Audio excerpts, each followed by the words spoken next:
Terima kasih sudah klik video ini. Pada kesempatan kali ini, kami akan bacakan cerita dengan judul Kakakku Pahlawanku. Orang yang menolongku saat aku terjatuh di jurang ternyata kakak kandungku. Tulis di kolom komentar Anda sedang menonton cerita ini dari daerah mana.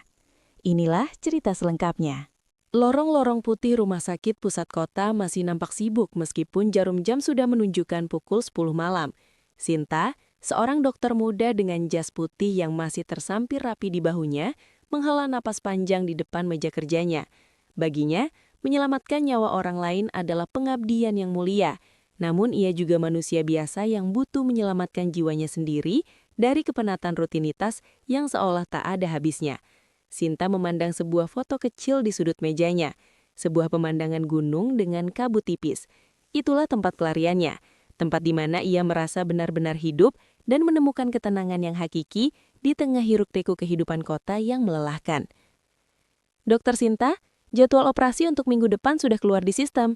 Suara perawat membuyarkan lamunannya. Sinta tersenyum tipis dan mengangguk sopan. Namun dalam hatinya ia sudah membulatkan tekad bahwa akhir pekan ini ia harus pergi. Ia berpamitan pada rekan-rekan sejawatnya, menyatakan niatnya untuk mendaki Gunung Biru. Sinta dikenal sebagai pendaki yang tangguh dan teliti di kalangan teman-temannya.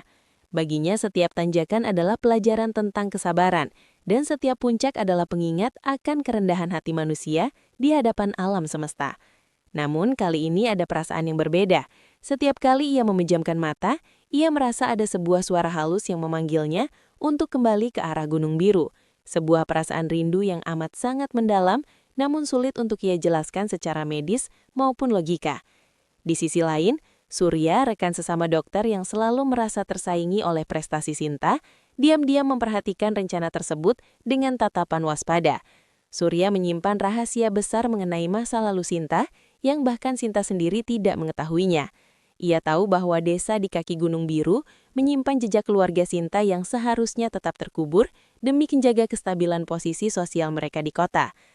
"Aku ikut Sinta, bahaya kalau kamu mendaki sendirian dalam kondisi lelah begini, apalagi cuaca sedang tidak menentu," ujar Surya dengan nada yang berpura-pura cemas saat mereka bertemu di area parkir. Sinta sempat ragu, namun karena kegigihan Surya yang membawa alasan keamanan dan persahabatan, ia akhirnya menyetujui. Sinta tidak pernah menyadari bahwa di balik senyum ramah Surya, terdapat misi tersembunyi untuk memastikan Sinta tidak pernah bertemu dengan siapapun dari masa lalunya di gunung tersebut. Persiapan pun dimulai dengan sangat teliti. Sinta mengemas perlengkapan pendakiannya, mulai dari kompas, jaket penahan angin, hingga persediaan obat-obatan darurat yang ia siapkan sendiri. Ia merasa setiap helai pakaian yang ia masukkan ke dalam tas karirnya membawanya selangkah lebih dekat dengan jawaban yang selama ini ia cari. Ia tidak tahu bahwa perjalanan kali ini bukan sekadar perjalanan fisik menuju puncak gunung tertinggi, melainkan sebuah perjalanan takdir yang akan mempertemukannya kembali dengan potongan jiwanya yang hilang di dalam hutan belantara yang sunyi dan penuh misteri. Mentari pagi baru saja menyembul dari balik cakrawala saat Sinta dan Surya menginjakan kaki di pos pendakian pertama Gunung Biru. Udara dingin yang menusuk tulang justru memberikan semangat baru bagi Sinta. Ia melangkah dengan mantap, sesekali menghirup aroma tanah basah dan pinus yang sangat ia rindukan. Sinta memimpin di depan, langkahnya ringan seolah-olah bumi pegunungan ini menyambutnya kembali. Namun di belakangnya, Surya tampak gelisah. Ia terus memperhatikan jam tangannya dan menatap ke arah hutan yang lebih dalam dengan tatapan waspada. Surya tahu semakin tinggi mereka mendaki, semakin dekat mereka dengan area pemukiman lama yang kini telah ditinggalkan warga, wilayah yang dulu menjadi pusat pencarian keluarga Sinta yang hilang akibat bencana besar. Baru saja mereka mencapai ketinggian 1.500 meter di atas permukaan laut, perubahan cuaca yang drastis terjadi dengan sangat tidak wajar. Langit yang tadinya biru cerah, mendadak tertutup awan kelabu yang pekat dalam hitungan menit. Kabut tebal turun dengan sangat cepat, seolah-olah sebuah tirai putih raksasa sedang ditarik dari langit untuk menutupi seluruh gunung. Jarak pandang berkurang drastis menjadi hanya 1 meter, membuat Sinta hampir tidak bisa melihat ujung sepatu pendakiannya sendiri. "Surya, tetap dekat denganku, jangan sampai terpisah," seru Sinta sambil mencoba merogoh peluit di saku jaketnya. Namun angin kencang mulai melolong di antara pepohonan, membawa suara teriakan Sinta menjauh dan hilang ditelan kesunyian putih. Surya yang berada beberapa langkah di belakangnya justru melihat ini sebagai kesempatan. Ia sengaja memperlambat langkahnya dan bersembunyi di balik sebuah pohon besar, berharap Sinta akan merasa takut dan segera menyerah untuk turun kembali ke kota. Namun takdir memiliki rencana lain. Sebuah pusaran kabut tebal dan angin yang berputar memisahkan posisi mereka dalam sekejap mata. Sinta mencoba tetap tenang, menarik nafas dalam untuk mengatur oksigen di otaknya. Sebagai seorang dokter, ia sangat tahu bahwa panik adalah musuh terbesar dalam situasi darurat. Ia melangkah perlahan, mencoba mengikuti memori jalur yang ia lihat beberapa menit lalu. Namun tanpa ia sadari, petunjuk jalan yang ia ikuti hanyalah bayangan pohon yang samar. Sinta telah benar-benar keluar dari jalur resmi pendakian dan masuk ke wilayah hutan rimba yang jarang dijamah manusia, area yang dikenal warga desa sebagai zona sunyi. Di sisi lain gunung yang sama, Tommy sedang memanggul keranjang kayu di punggungnya. Ia baru saja selesai mengumpulkan ranting-ranting kering untuk kebutuhan dapur desanya. Tommy mendongak ke langit yang mendung, ia merasakan ada sesuatu yang ganjil dengan arah angin hari ini. Sebagai pemuda yang tumbuh besar di lereng gunung, ia memiliki insting yang tajam terhadap alam sekitarnya. Tiba-tiba hatinya terasa sesak, sebuah getaran asing yang sangat kuat memenuhi dadanya. Sebuah sensasi yang belum pernah ia rasakan selama belasan tahun ini. Ada seseorang di atas sana, seseorang yang sangat dekat dengan hatiku sedang dalam bahaya, gumam Tommy dengan suara bergetar. Ia tidak tahu siapa orang itu, namun ia merasa kakinya seolah ditarik oleh kekuatan tak kasat mata untuk mulai mendaki lebih tinggi meninggalkan tumpukan kayu bakarnya di bawah pohon tua. Ia berlari menembus semak dipandu oleh sebuah firasat bahwa ada jiwa yang sedang memanggilnya di tengah kabut putih yang mematikan. Suasana di lereng Gunung Biru kini berubah mencekam. Sinta merapatkan jaketnya, berusaha menahan dingin yang mulai menusuk hingga ke saraf-sarafnya. Langkahnya terasa kian berat di atas tanah yang licin dan tertutup lumut basah. Di tengah putihnya kabut yang menipu indera, Sinta tidak menyadari bahwa ia sedang berjalan tepat di bibir jurang terjal yang terbentuk akibat erosi tahunan. Tiba-tiba, tanpa ada tanda-tanda sebelumnya, tanah yang ia pijak amblas. Bebatuan kecil menggelinding jatuh, dan dalam hitungan detik, Sinta kehilangan tumpuan kakinya. "Tolong!" teriaknya sekuat tenaga, namun suaranya seolah diredam oleh tebalnya dinding kabut. Tubuh Sinta merosot dengan cepat di permukaan tebing yang curam. Di tengah kepanikan yang luar biasa, insting bertahannya bekerja secepat kilat. Jemarinya yang mulai membeku mencengkram apapun yang bisa diraih, hingga akhirnya tangannya berhasil mengait atas sebuah akar pohon tua yang kokoh, namun menonjol di dinding jurang. Sentakan keras menghentikan jatuhnya tubuh Sinta, membuatnya tergantung sepenuhnya pada kekuatan akar tersebut. Di bawah kakinya, kegelapan jurang yang tak berdasar seolah siap menelannya bulat-bulat. Sinta berusaha mengatur nafasnya yang pendek. Sebagai seorang dokter, ia mulai melakukan penilaian medis terhadap kondisinya sendiri. Otot-otot lengannya mulai mengalami kelelahan ekstrim dan hipotermi mulai mengintai jika tidak segera diselamatkan. "Bertahanlah Sinta, kamu harus bertahan," bisiknya pada diri sendiri meskipun ia bisa mendengar bunyi retakan kecil dari akar yang ia pegang. Setiap gerakan kecil membuat tanah di sekitarnya semakin luruh. Di atas sana, Tommy yang sedang berlari mendaki merasakan denyut di dadanya semakin kencang. Ia tidak lagi memikirkan keselamatan dirinya sendiri. Ia melompati bebatuan dan menerobos rimbunnya semak berduri dengan ketangkasan yang luar biasa. Ia seolah dituntun oleh benang merah tak kasat mata menuju satu titik koordinat di tengah hutan rimba itu. Tepat saat akar pohon itu mulai terlepas dari tanah, Tommy tiba di bibir jurang yang runtuh. Ia melihat sosok wanita dengan pakaian pendaki sedang bergantung antara hidup dan mati. "Jangan dilepaskan, pegang yang kuat." Suara Tommy yang lantang dan penuh wibawa menembus deru angin. Sinta mendongak ke atas dengan wajah yang pucat dan mata yang dipenuhi ketakutan.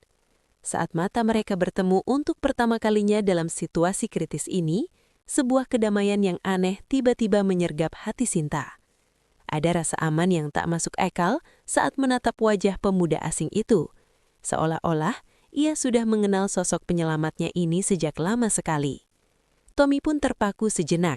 Ia merasa seperti sedang melihat pantulan jiwanya sendiri di mata wanita yang sedang butuh pertolongan tersebut. Detik-detik mencekam itu terasa seperti keabadian. Tommy, dengan cekatan yang hanya dimiliki oleh mereka yang tumbuh besar di alam liar, segera beraksi. Ia tidak membuang waktu satu detik pun. Dengan nafas yang masih memburu, ia melepaskan tali tambang rami yang biasanya melingkar di pinggangnya untuk mengikat kayu bakar. Tali itu kasar dan sederhana, namun bagi Sinta, tali itu nampak seperti jembatan harapan yang turun dari langit. Tommy mencari tumpuan yang paling kokoh. Ia menemukan sebuah batang pohon beringin tua yang akarnya menghujam sangat dalam ke bumi pegunungan.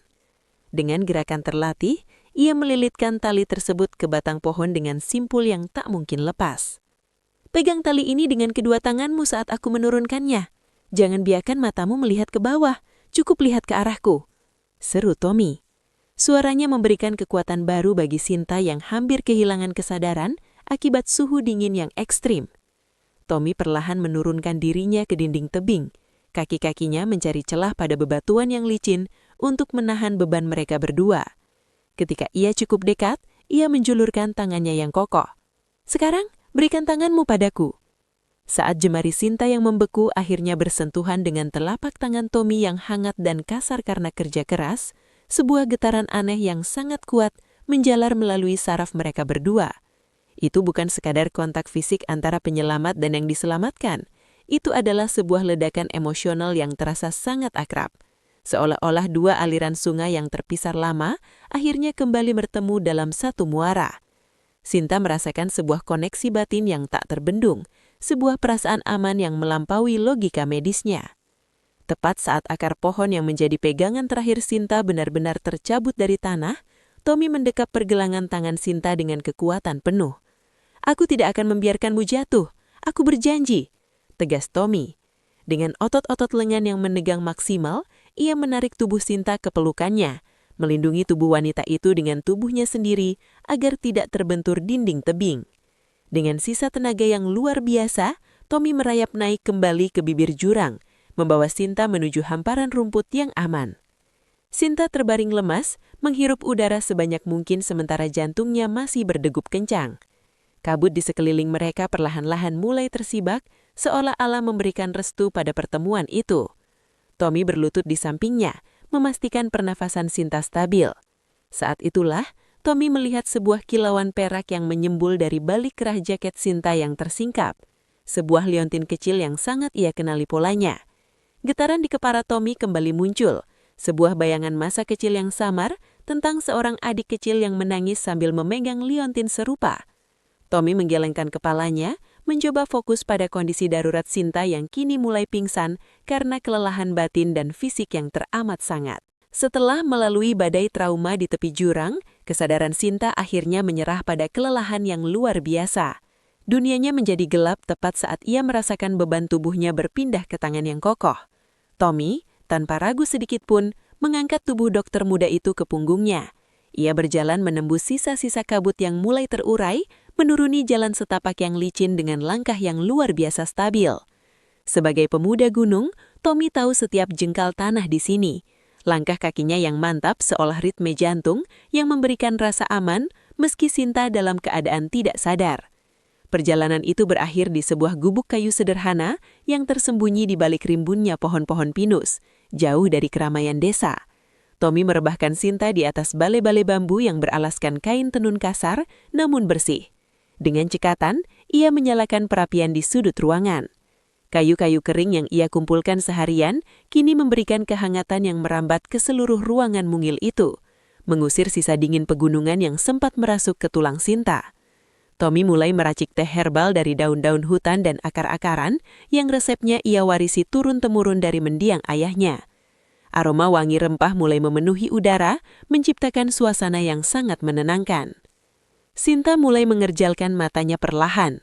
Hal pertama yang ia rasakan adalah hangatnya selimut tebal yang menyelimuti tubuhnya dan suara gemertak kayu yang terbakar. Ia menoleh ke sekeliling dengan pandangan yang masih sedikit kabur. Ruangan itu sangat sederhana. Dinding kayunya dihiasi oleh peralatan bertani yang tertata rapi. Ia merasa seperti berada di dalam sebuah kapsul waktu, jauh dari bisingnya peralatan medis rumah sakit tempat ia bekerja. Saat ia mencoba untuk duduk, kepalanya terasa pening, namun sebuah tangan yang lembut namun kuat menahannya agar tetap berbaring. "Jangan terburu-buru, tubuhmu masih butuh istirahat." Suara rendah Tommy menyapa pendengarannya. Sinta menatap pemuda itu, yang kini duduk di samping perapian sambil mengaduk teh. Sinta merasakan sebuah rasa aman yang tidak biasa, seolah ia berada di rumahnya sendiri, meskipun ia baru mengenal pria ini. Pandangannya kemudian beralih ke sebuah lemari kayu tua di sudut ruangan yang remang-remang. Di sana, terdapat sebuah bingkai kayu yang sudah usang. Di dalamnya, nampak sebuah foto hitam putih yang sudah sangat pudar. Sinta mengecingkan matanya, berusaha melihat lebih jelas. Foto itu menunjukkan sepasang suami istri yang tersenyum lebar sambil menggendong dua anak kecil di bawah sebuah pohon besar. Jantung Sinta berdegup kencang secara tiba-tiba. Ingatan masa kecil yang samar, sebuah fragmen mimpi yang sering menghantuinya, seolah-olah menemukan manifestasi fisiknya di foto itu. Baru saja Sinta hendak menanyakan tentang foto tersebut, Tommy berdiri dan menyodorkan secangkir teh herbal yang masih mengepul. "Minumlah, ini akan membantu mengembalikan energimu," ucap Tommy dengan senyum tulus yang memancarkan kejujuran. Sinta menerima cangkir itu, merasakan kehangatan yang menjalar dari telapak tangannya ke seluruh tubuhnya. Sambil menyesap teh itu, ia menyadari bahwa setiap sudut gubuk ini, setiap aroma di dalamnya terasa sangat akrab di jiwanya. Ia tidak tahu mengapa, namun di rumah kayu yang sederhana ini, sang dokter muda merasa seolah ia telah menemukan tempat di mana jiwanya selama ini berasal. Sebuah persinggahan yang mungkin akan mengubah seluruh alur hidupnya selamanya. Sementara kehangatan menyelimuti gubuk Tommy, di luar sana, Surya sedang berjuang menuruni lereng gunung dengan nafas yang terengah-engah. Wajahnya yang biasanya nampak berwibawa, kini dipenuhi dengan keringat dan ekspresi ketakutan yang bercampur dengan ambisi. Ia telah kehilangan jejak Sinta sejak kabut tebal turun, namun ia tahu pasti kemana arah tujuannya. Surya sangat mengenal topografi daerah ini, bukan karena ia seorang penjelajah, namun karena ia pernah mempelajari catatan lama tentang sebuah peristiwa besar yang memisahkan sebuah keluarga di desa ini bertahun-tahun silam. Keluarga yang tak lain adalah keluarga kandung Sinta. Surya tiba di pinggiran desa dengan pakaian yang sudah kusam oleh tanah. Ia segera bertanya pada beberapa warga desa yang sedang berkumpul di balai desa, menunjukkan foto Sinta dengan nada yang sedikit memaksa. "Kalian melihat wanita ini? Dia pendaki kota, rekan sejawatku," tanyanya dengan nada angkuh. Seorang warga menunjuk ke arah gubuk kecil di pinggir hutan.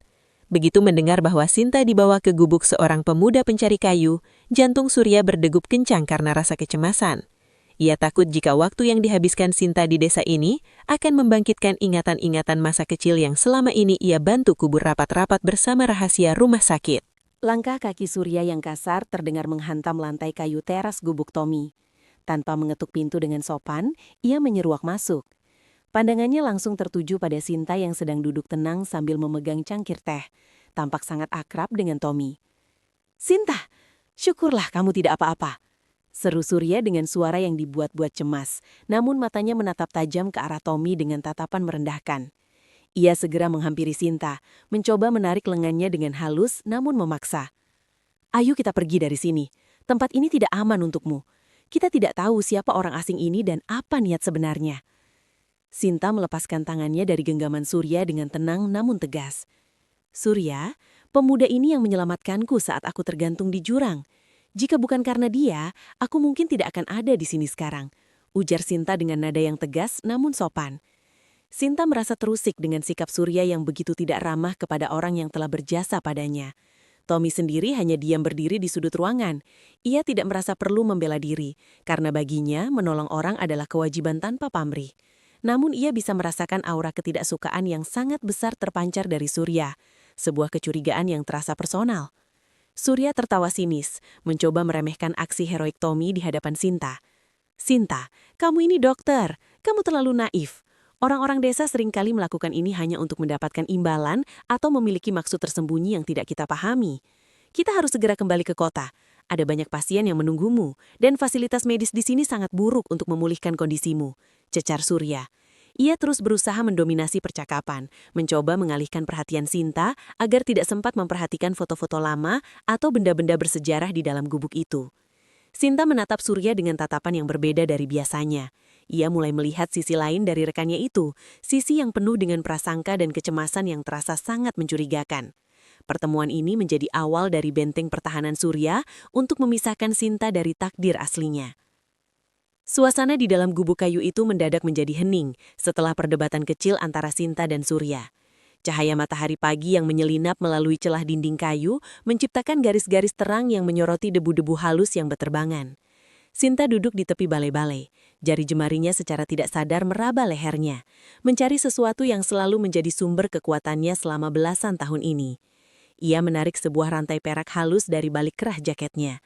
Di ujung rantai itu, menggantung sebuah liontin perak berbentuk bulat dengan ukiran pola daun lontar yang sangat rumit dan indah. "Benda ini," ucap Sinta pelan, suaranya bergetar oleh emosi yang tertahan. "Ini adalah satu-satunya peninggalan yang tersisa dari orang tuaku. Ibuku memberikannya padaku sebelum kami terpisah dalam peristiwa besar di masa lalu. Beliau bilang, pola daun lontar ini adalah simbol keluarga kami, simbol perlindungan yang tidak akan pernah pudar." Sinta menatap liontin itu dengan penuh kerinduan, jari jemarinya mengusap ukiran halus tersebut. Ia merasa bahwa di tempat ini, liontin itu terasa lebih hangat dari biasanya, seolah-olah perak itu sedang bereaksi terhadap energi di sekitarnya. Tommy yang sejak tadi terdiam mendengarkan ocehan Surya, tiba-tiba terpaku. Matanya membelalak menatap liontin di tangan Sinta. Jantungnya berdegup kencang, sebuah ingatan yang sangat jauh seolah dipaksa kembali ke permukaan. Tanpa sepatah kata pun, Tommy melangkah menuju sebuah kotak kayu kecil yang tersimpan rapi di atas rak bambu di sudut ruangan. Dengan tangan yang sedikit gemetar, ia mengeluarkan sebuah benda. Itu adalah sebuah ukiran kayu jati kecil, berbentuk lingkaran sempurna dengan pola yang sama persis. Daun lontar yang melilit indah dengan detail yang identik. Aku punya ini," gumam Tommy dengan suara yang hampir tak terdengar. "Ayahku berbicara ini padaku saat aku masih sangat kecil. Beliau bilang, jika suatu saat aku merasa sendirian di dunia ini, lihatlah ukiran ini, karena ada seseorang di luar sana yang memiliki pasangannya." Melihat kedua benda itu, Sinta merasa jantungnya seakan berhenti berdetak. Ia mendekat ke arah Tommy, hendak mencocokkan liontin peraknya dengan ukiran kayu milik pemuda itu. Polanya tampak saling melengkapi, seolah-olah jika disatukan akan membentuk sebuah gambar lingkaran kehidupan yang utuh. Namun tepat saat ujung jari Sinta akan menyentuh ukiran kayu di tangan Tommy, Surya yang sejak tadi mengawasi dengan wajah pucat pasi, bergerak dengan sangat cepat. Dengan gerakan yang sengaja dibuat tampak ceroboh, Surya menyenggol teko panas yang berada di atas meja kayu di antara mereka. "Aduh, maaf, tanganku licin," seru Surya dengan suara yang terlalu keras. Teko itu jatuh dan isinya yang masih mengepul tertumpah membasahi lantai, menciptakan kepulan uap dan suara berisik yang memecah konsentrasi. Surya segera menyibukkan diri dengan mengambil kain dan berpura-pura membersihkan tumpahan air, namun tubuhnya sengaja menghalangi pandangan Sinta ke arah Tommy. Ia terus mengomel tentang betapa kotornya tempat itu dan betapa bahayanya air panas tersebut bagi Sinta. Sabotase kecil itu berhasil, momen kebenaran yang hampir terungkap itu seketika buyar. Tommy terpaksa menjauh untuk mengambil peralatan pembersih, sementara Sinta terduduk kembali dengan perasaan kecewa yang mendalam. Surya tersenyum tipis di balik punggung Sinta. Ia merasa berhasil mengulur waktu, namun ia tahu bahwa rahasia ini tidak akan bisa ia sembunyikan selamanya jika Sinta tetap berada di desa ini. Malam merayap sunyi di lereng Gunung Biru. Di dalam gubuk kayu yang hanya diterangi cahaya temaram lampu minyak, Sinta terlelap dalam tidur yang gelisah. Di balik kelopak matanya, sebuah fragmen ingatan masa lalu yang selama belasan tahun terkunci rapat mendadak terbuka melalui mimpi yang terasa sangat nyata. Ia melihat dirinya sebagai seorang gadis bergaun putih, berlari riang di bawah naungan pohon beringin jagat yang akarnya menjuntai hingga ke tanah. Di sampingnya, seorang anak laki-laki yang lebih tua sedang memetik bunga liar untuk disematkan di rambutnya. "Jangan takut adik kecil, selama kakak ada di sini, tidak akan ada yang bisa menyakitimu," bisik anak itu dengan suara yang begitu hangat dan menenangkan. Sinta merasa sebuah dekapan perlindungan yang membuatnya merasa sangat utuh, sebuah perasaan yang sudah lama hilang dari hidupnya. Namun mimpi itu mendadak kabur saat sebuah bayangan abu-abu besar seolah memisahkan mereka. Sinta terbangun dengan napas tersenggal dan air mata yang membasahi pipinya. Ia menyeka air mata itu, mencoba menenangkan debaran jantungnya yang tidak beraturan. Ia merasa seolah jiwanya baru saja berjalan dari sebuah perjalanan waktu yang jauh. Dengan langkah perlahan agar tidak membangunkan Surya yang mendengkur di sudut ruangan, Sinta keluar menuju teras kecil gubuk itu. Adara malam yang dingin menyambutnya, namun ia justru merasa butuh kesegaran itu untuk menjernihkan pikirannya. Di sana, ia menemukan Tommy sedang duduk termenung, menatap hamparan bintang yang bertaburan di langit malam yang gelap pekat. Pemuda itu tampak begitu menyatu dengan alam, seolah-olah ia adalah bagian dari gunung itu sendiri. "Mimpi buruk lagi?" tanya Tommy tanpa menoleh, seakan ia bisa merasakan kehadiran Sinta hanya melalui hembusan angin malam. "Bukan mimpi buruk, justru mimpi yang sangat indah, sampai-sampai rasanya sakit ketika harus bangun," apa Sinta pelan. Ia menceritakan kilasan memori tentang pohon beringin besar dan anak laki-laki yang memanggilnya adik kecil. Tommy terdiam cukup lama, matanya masih terpaku pada satu bintang yang paling terang di arah utara. Aku juga punya bintang kesayangan, kata Tommy akhirnya. Ayahku sering bilang, jika aku sangat merindukan adikku yang hilang, lihatlah bintang itu. Beliau bilang adikku mungkin sedang melihat bintang yang sama di tempat lain, dan cahaya bintang itulah yang menghubungkan doa-doa kami. Tommy mulai bercerita tentang peristiwa besar 15 tahun silam, sebuah bencana alam yang melanda desa mereka dan memisahkan banyak keluarga. Ia menceritakan betapa ia menghabiskan separuh hidupnya dengan mencari kayu sambil berharap menemukan jejak sang adik di setiap sudut hutan. Sinta merasa dadanya sesak. Cerita itu sangat mirip dengan apa yang dialami keluarganya sebelum mereka pindah ke kota. Namun ibunya selalu menghindar jika ditanya tentang masa lalu. Baru saja Sinta hendak menanyakan nama kecil adik Tommy untuk memastikan kecurigaannya, pintu gubuk di belakang mereka terbuka dengan kasar. Surya berdiri di sana dengan wajah yang tampak sangat terganggu. "Sinta, kamu malah asik mengobrol di sini. Kepalaku sangat sakit. Mungkin ini karena pengaruh udara gunung yang buruk.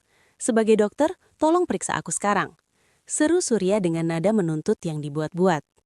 Surya tahu benar, jika percakapan itu berlanjut 1 menit lagi, rahasia besar itu akan terbongkar. Sinta mendesak kecewa, terpaksa berdiri dan mengikuti Surya masuk ke dalam, meninggalkan Tommy yang kembali menatap bintang dengan perasaan bahwa jawaban dari pertanyaannya selama ini sebenarnya sudah ada tepat di sampingnya. Pagi menyingsing dengan suasana yang berbeda di desa kaki Gunung Biru. Jika biasanya Sinta disambut dengan senyum ramah para warga saat ia berjalan menuju pancuran air, kini ia merasakan tatapan-tatapan dingin dan bisik-bisik yang berhenti tiba-tiba saat ia melintas. Sinta tidak menyadari bahwa sejak subuh buta, Surya telah melancarkan serangan manipulasinya. Surya mendatangi kedai kopi di balai desa, tempat berkumpulnya para sesepuh, dan mulai merajut benang-benang fitnah dengan sangat halus. Dengan penampilannya yang necis sebagai orang kota yang terpelajar, Surya dengan mudah mendapatkan kepercayaan warga. "Kasihan Tommy," ucap Surya sambil menghela nafas panjang dengan nada yang dibuat-buat prihatin. "Wanita kota itu hanya memanfaatkannya. Dia seorang dokter besar di kota. Tentu dia punya banyak pengaruh, tapi dia berpura-pura lemah supaya bisa tinggal di gubuk Tommy. Aku khawatir dia hanya akan membawa masalah bagi ketenangan desa ini dengan membawa pihak luar untuk mengambil alih lahan hutan kalian." Surya menaburkan benih kecurigaan bahwa kedatangan Sinta sebenarnya adalah untuk kepentingan komersial yang akan merugikan warga desa. Dalam sekejap, keramahan warga berubah menjadi kewaspadaan yang kaku. Sinta yang merasakan perubahan atmosfer itu kembali ke gubuk Tommy dengan perasaan gundah. Ia menceritakan kegelisahannya pada Tommy, namun Tommy hanya tersenyum tenang sambil mengasah parangnya untuk mencari kayu. "Jangan dipikirkan, Sinta. Air yang tenang akan tetap jernih meskipun ada orang yang mencoba mengeruhkannya," hibur Tommy. Ketulusan Tommy justru membuat Sinta merasa semakin bersalah karena merasa kehadirannya membawa beban sosial bagi pemuda itu. Di sudut ruangan, Surya memperhatikan mereka dengan tatapan tajam yang penuh perhitungan. Ia menyadari bahwa selama liontin perak itu masih melingkar di leher Sinta, rahasia ini tetap memiliki nyawa. Malam harinya, saat gerimis mulai membasahi atap rumbia gubuk, suasana menjadi sangat sunyi. Sinta tertidur lelap akibat kelelahan batin. Surya perlahan bangkit dari alas tidurnya, melangkah tanpa suara mendekati dipan Sinta, jantungnya berdebar kencang. Ia melihat liontin perak itu menyembul di balik selimut. Dengan tangan yang sedikit bergetar, ia mencoba meraih rantai halus itu untuk menghilangkannya selamanya. Namun, tepat saat jemarinya hampir menyentuh perak yang dingin, Tommy, yang memang memiliki pendengaran tajam khas anak gunung, terbangun. "Apa yang sedang kamu lakukan, Surya?" Suara rendah Tommy memecah kesunyian. Surya tersentak dan segera berpura-pura membetulkan posisi selimut Sinta. "Ah, aku hanya khawatir dia kedinginan karena hujan," jawab Surya dengan nada yang dipaksakan tenang. Tommy hanya menatapnya dengan pandangan yang dalam, seolah ia bisa melihat kebusukan di balik kata-kata Surya. Surya kembali ke tempatnya dengan rasa kesal yang memuncak. Ia tahu waktu semakin sempit. Pagi itu, Sinta terbangun dengan tekad yang bulat. Ia merasa tidak bisa lagi mengandalkan ingatannya yang samar atau sekedar firasat batin. Sebagai seorang dokter yang terlatih untuk menegakkan diagnosa berdasarkan bukti klinis, ia memutuskan untuk mencari kebenaran yang tertulis. Dengan hati-hati agar tidak memancing kecurigaan Surya, Sinta berpamitan kepada Tommy dengan alasan ingin mencari udara segar di pusat desa.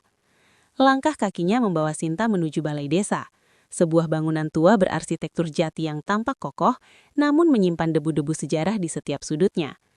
Sesampainya di sana, Sinta disambut oleh seorang petugas administrasi paruh bada yang tampak sibuk dengan tumpukan map usang.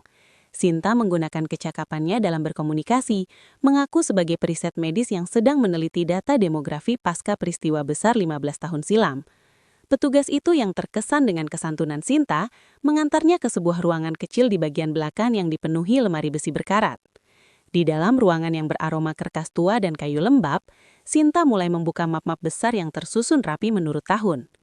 Jantung Sinta berdegup kencang saat jemarinya menyentuh buku besar bertajuk Catatan Penduduk Hilang dan Penyintas tahun 2011. Ia membuka halaman demi halaman dengan nafas terhatam. Tiba-tiba, matanya terpaku pada sebuah kolom di tengah halaman. Di sana tertulis nama ayahnya dan nama ibunya. Di bawah nama mereka, terdaftar 2 orang anak. Anak pertama bernama Tommy dan anak kedua bernama Sinta. Air mata Sinta tumpah seketika membasahi kertas kusam tersebut. Bukti itu nyata. Tommy yang menyelamatkannya di jurang benar-benar kakak kandungnya yang terpisah. Namun kegembiraan itu segera berubah menjadi kecurigaan saat Sinta membalikan halaman berikutnya untuk mencari tahu siapa yang bertanggung jawab atas proses evakuasinya ke kota. Matanya terbelalak saat melihat bagian bawah kertas tersebut telah disobek dengan kasar. Sobekannya terlihat masih baru, seolah-olah seseorang baru saja melakukannya untuk menghilangkan informasi penting mengenai pihak medis yang membawanya pergi. Saat Sinta mendongak ke arah jendela kecil yang menghadap ke jalan desa, ia sempat menangkap bayangan seseorang dengan jaket yang sangat ia kenal, Surya. Sinta tersadar bahwa Surya bukan sekedar teman yang protektif, melainkan pengawal rahasia yang sengaja memastikan agar Sinta tidak pernah menoleh ke belakang. Dengan kepalan tangan yang kuat, ia merapatkan map itu. Ia tahu waktu konfrontasi tidak dapat dihindari. Langkah Sinta terasa berat saat ia meninggalkan balai desa.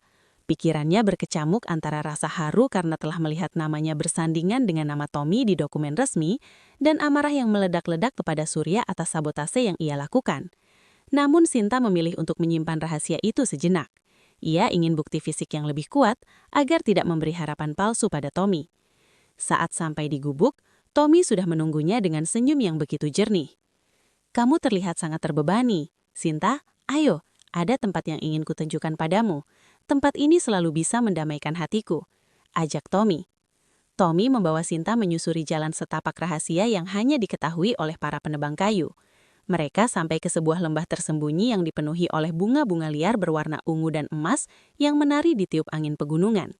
Di tengah lembah itu terdapat sebuah mata air yang airnya sejernih kristal, mengalir tenang di antara bebatuan berlumut. "Setiap kali aku merindukan adikku, aku datang ke sini," ujar Tommy sambil memetik setangkai bunga dan memberikannya pada Sinta. "Aku selalu membayangkan, suatu hari nanti aku akan membawanya ke sini dan menunjukkan bahwa alam ini tetap indah meskipun kita pernah kehilangan segalanya." Mendengar pengakuan tulus itu, tenggorokan Sinta terasa tercekak.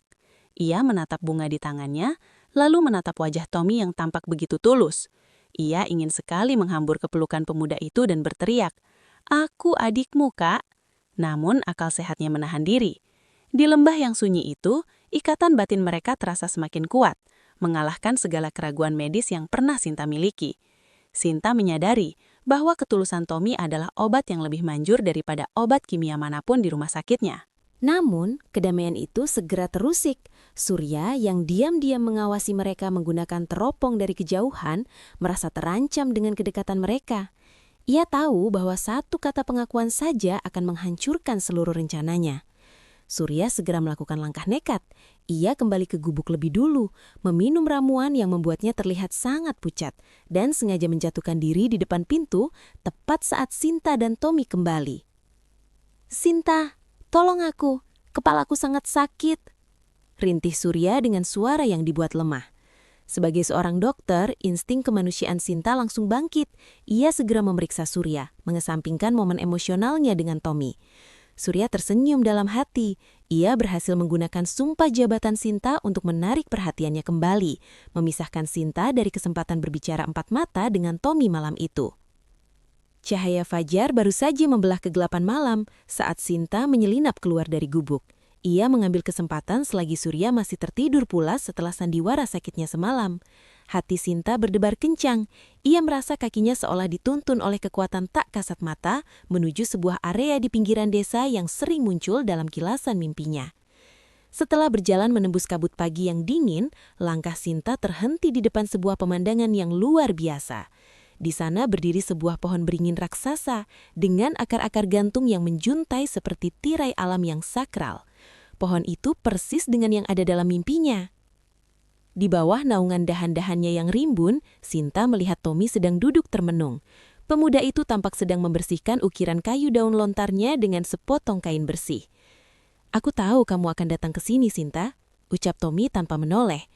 "Ini adalah pohon pelindung desa kami, tempat di mana aku selalu merasa tidak sendirian." Sinta mendekat dan duduk di samping Tommy. Suasana begitu damai, hanya terdengar suara kicauan burung pagi dan gesekan dedaunan. Tommy kemudian melepas jaket kulitnya yang lusuh karena udara mulai menghangat. Saat Tommy menyingsingkan lengan baju kemejanya, mata Sinta tidak sengaja menangkap sesuatu pada lengan kanan atas Tommy. Ia terpaku, napasnya seolah terhenti seketika. Di sana, di atas kulit pemuda itu, terdapat sebuah tanda lahir berwarna gelap yang bentuknya sangat unik, menyerupai pola awan kecil yang menggumpal. Ingatan Sinta langsung melesat ke masa lalu, ke sebuah bisikan hangat ibunya sebelum wafat. "Adik, jika suatu saat kamu kehilangan arah, carilah awan kecil di lengan kakakmu. Itu adalah tanda bahwa kalian satu jiwa." "Kakak!" bisik Sinta dengan suara bergetar hebat. Air mata kebahagiaan yang selama belasan tahun tertahan kini tumpah tak terbendung. Ia menyentuh tanda lahir itu dengan jemari yang gemetar. Tommy menatap Sinta dengan pandangan penuh tanda tanya, yang perlahan berubah menjadi kesadaran emosional yang mendalam. Namun, momen sakral itu hancur berantakan ketika suara deru mesin mobil dan langkah kaki yang kasar mendekat. Surya muncul dengan wajah yang merah padam, membawa serombongan orang berpakaian resmi dari kota yang ia klaim sebagai tim evakuasi medis darurat. "Sinta, berhenti melakukan hal konyol ini," seru Surya dengan nada otoritas yang dipaksakan. "Kami sudah mendapatkan perintah resmi dari pihak rumah sakit pusat. Kamu dalam kondisi tidak stabil akibat trauma, dan pemuda desa ini telah mempengaruhimu secara psikis. Kami harus membawamu pergi sekarang juga." Surya memerintahkan rombongannya untuk menarik Sinta menjauh secara paksa. Ketegangan memuncak di bawah pohon beringin itu. Sinta berontak sekuat tenaga, sementara Tommy mencoba menghalangi dengan sikap protektif, menyadari bahwa pahlawan yang baru saja ia temukan kembali, kini sedang diusahakan untuk dipisahkan darinya oleh kelicikan Surya. Suasana di bawah naungan pohon beringin raksasa itu mendadak menjadi sangat mencekam. Tarikan paksa dari rombongan berpakaian necis itu yang dibawa Surya membuat bubu Sinta terhuyung, namun ia segera menghentakkan tangannya dengan kekuatan yang tak terduga. Keberanian baru seolah mengalir dalam nadinya setelah melihat tanda lahir di lengan Tommy. "Cukup, lepaskan aku!" teriak Sinta dengan suara yang menggema kuat di antara akar-akar beringin, membuat burung-burung pagi beterbangan karena terkejut. Sinta berdiri tegak, matanya menatap tajam ke arah Surya yang nampak gemetar meski berusaha mempertahankan wibawanya. "Hentikan sandiwara medis ini, Surya. Kamu membawa mereka bukan untuk menyelamatkanku, tapi untuk menculikku dari kebenaran," cecar Sinta. Surya mencoba tertawa kecil, sebuah tawa yang dipaksakan dan terdengar hambar. "Sinta, sadarlah, kamu mengalami disorientasi pasca trauma. Kamu seorang dokter, kamu tahu apa yang terjadi jika otak kekurangan oksigen saat di jurang kemalin. Kamu hanya sedang berhalusinasi," dalih Surya dengan nada bicara yang merendahkan. "Halusinasi?" Sinta melangkah maju, memangkas jarak dengan Surya. "Apakah sobekan dokumen di balai desa semalam juga halusinasi? Apakah upaya pencurian liontinku saat aku tidur juga hanya mimpi?" Penduduk desa yang mulai berkerumun menatap Surya dengan tatap penuh selidik. Tommy berdiri tegak di samping Sinta. Sikapnya yang protektif membuat rombongan kota itu ragu untuk mendekat lagi. Surya yang merasa posisinya terpojok akhirnya kehilangan ketenangannya. Topeng persahabatan yang ia pakai selama ini retak.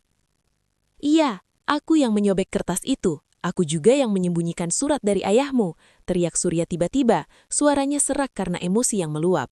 "Coba pikirkan Sinta, kamu adalah aset paling berharga di rumah sakit kita. Karirmu sangat bercemerlang di kota. Jika kamu tahu pemuda pencari kair ini adalah kakakmu, kamu pasti akan meninggalkan duniamu yang mewah di kota hanya untuk hidup melarat di desa ini. Aku tidak bisa membiarkan bakat medismu terkubur di tempat terpencil seperti ini hanya karena ikatan emosional yang tidak produktif." Sinta terperangah. Ia tidak menyangka Surya seegois itu, memperlakukan nyawa dan perasaan orang lain layaknya aset komersial. Kebenaran jauh lebih berharga daripada karir apapun Surya, ucap Sinta dingin. Ia mengulurkan tangannya yang terbuka. Sekarang, serahkan surat wasiat ayahmu yang kamu simpan. Berikan bukti terakhir itu, atau aku akan memastikan seluruh dewan rumah sakit tahu tentang sabotase dokumen kependudukan yang kamu lakukan. Terpojok oleh ancaman Sinta dan desakan warga desa yang mulai mendekat, Surya dengan tangan gemetar merojok saku dalam jaketnya. Ia mengeluarkan sebuah amplop tua yang sudah kusam dan menyerahkannya kepada Sinta. Saat jemari Sinta menyentuh kertas itu, ia tahu bahwa babak baru hidupnya telah benar-benar dimulai. Setelah ketegangan yang menyesak di bawah pohon beringin itu, suasana di dalam gubuk kayu Tommy kini diselimuti oleh keheningan yang syarat akan emosi. Surya tertunduk lesu di sudut ruangan, menyadari bahwa benteng kebohongan yang ia bangun selama bertahun-tahun telah runtuh sepenuhnya di hadapan bukti-bukti yang ditemukan Sinta.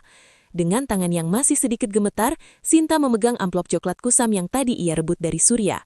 Perlahan ia membuka lipatan kertas di dalamnya yang sudah mulai rapuh dan berwarna kekuningan. Sinta mulai membaca isi surat itu dengan suara yang terbata-bata karena air mata yang mulai menggenangi. Surat itu adalah tulisan tangan terakhir ayahnya yang ditulis dalam keadaan tergesa-gesa saat bencana besar melanda desa mereka 15 tahun silam. Untuk anak-anakku, Tommy dan Sinta, ayah terpaksa memisahkan kalian demi keselamatan nyawa kalian sendiri. Sinta harus dibawa ke kota oleh tim medis agar mendapatkan perawatan yang tidak ada di desa ini. Tommy, jagalah ukiran kayu keluarga kita, dan Sinta, jagalah liontinmu. Suatu saat alam akan menuntun kalian untuk bersatu kembali. Mendengar nama mereka disebut bersamaan dalam surat wasiat tersebut, Tommy terduduk lemas di bali-bali bambu. Isak tangis yang selama belasan tahun ia pendam sebagai pemuda gunung yang tangguh, kini pecah tak terbendung. Tunggu sebentar, ucap Tommy dengan suara serak. Ia melangkah ke sebuah peti kayu tua yang tersimpan rapat di bawah kolong tempat tidurnya. Peti itu adalah benda yang paling ia lindungi melebihi nyawanya sendiri. Dari dalamnya, Tommy mengeluarkan bungkusan kain belujur yang masih sangat rawat.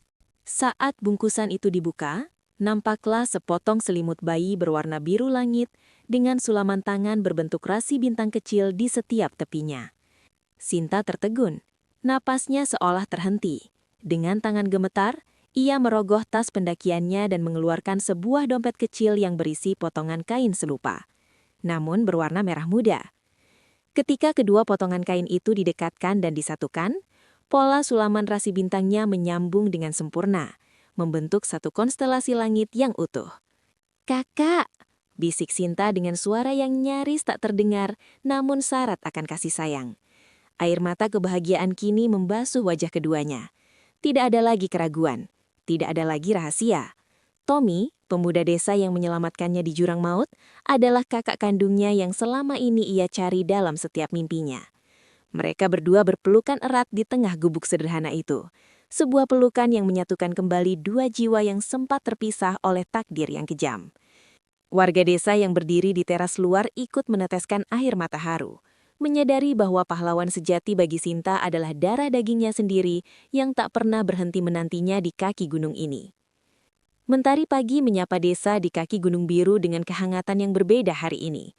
Bagi Sinta, cahaya itu bukan lagi sekadar penanda waktu, melainkan fajar baru bagi jiwanya yang selama belasan tahun merasa hampa. Keputusan besar telah ia ambil setelah berdiskusi panjang dengan Tommy sepanjang malam. Sinta berdiri di depan cermin kecil yang retak di gubuk itu, menatap pantulan dirinya. Ia bukan lagi dokter kota yang dingin dan terkekang rutinitas. Ia adalah seorang adik yang baru saja menemukan kembali dunianya yang hilang. Sinta secara resmi mengajukan pengunduran diri dari Rumah Sakit Pusat Kota melalui panggilan telepon yang singkat, namun tegas. Ia memutuskan untuk menetap di desa dan menggunakan seluruh tabungannya serta keahlian medisnya untuk membangun sebuah klinik kesehatan sederhana. Ia menyadari bahwa warga desa selama ini harus menempuh perjalanan berjam-jam hanya untuk mendapatkan pengobatan dasar.